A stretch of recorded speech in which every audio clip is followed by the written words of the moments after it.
దుబాయ్లోని Coca Cola arena వేదికగా జరిగిన IPL 2024 వేలంలో ఒక ఆసక్తికర ఘటన చోటు చేసుకుంది. పంజాబ్ కింగ్స్ కో-ఓనర్ ప్రీతి జిందా పొరపాటున ఒక ఆటగాడు అనుకొని మరో ఆటగాన్ని కొనుగోలు చేసింది.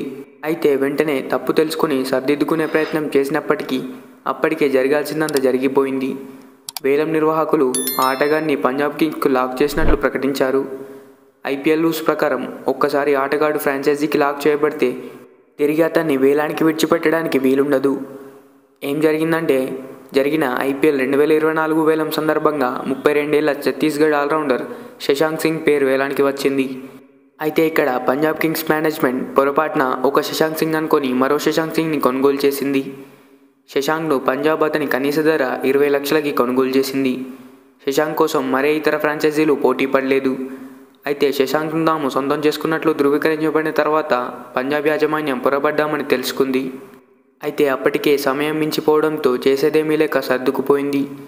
తాము పొరబడ్డామని తెలుసుకున్న క్షణంలో పంజాబ్ కో-ఓనర్ పడ్డ ఆందోళన నెట్టింట వైరల్ అవుతుంది. ఒక శశాంక్ అనుకొని మరో శశాంక్ని సొంతం చేసుకున్నామని ప్రీతి జిందా బాధపడుతున్న వీడియో సోషల్ మీడియాలో హల్చల్ చేస్తుంది. కాగా పంజాబ్ పొరపాటున సొంతం చేసుకున్న శశాంక్ సింగ్ ట్రాక్ రికార్డ్ మరీ అంత తీసిపారడానికి వీల్లేదు. అతను 50 టీ20ల్లో 724 పరుగులు చేసి 15 వికెట్లు కూడా పడగొట్టాడు. శశాంక్ని 2022లో సన్రైజ్ హైదరాబాద్ వేలానికి విడిచిపెట్టింది. 2023 సీజన్ వేలంలో శశాంక్ను ఏ ఫ్రాంచైజ్ కొనుగోలు చేయలేదు. నిన్నటి వేలంలో పంజాబ్ చేసిన పొరపాటే మరో ఫ్రాంచైజ్ కూడా చేయబోయింది. ఢిల్లీ క్యాపిటల్స్ కూడా ఓ ఆటగాడు అనుకొని మరో ఆటగాడి కోసం వేలంలో ప్రయత్నించింది. అయితే వారు తప్పు తెలుసుకొని డ్రాప్ అయిపోయారు. మరి పంజాబ్ చేసిన ఇన్సిడెంట్పై మీరేమనుకుంటున్నారో కామెంట్ చేయండి. ఈ వీడియో నచ్చితే ఒక లైక్ చేయండి.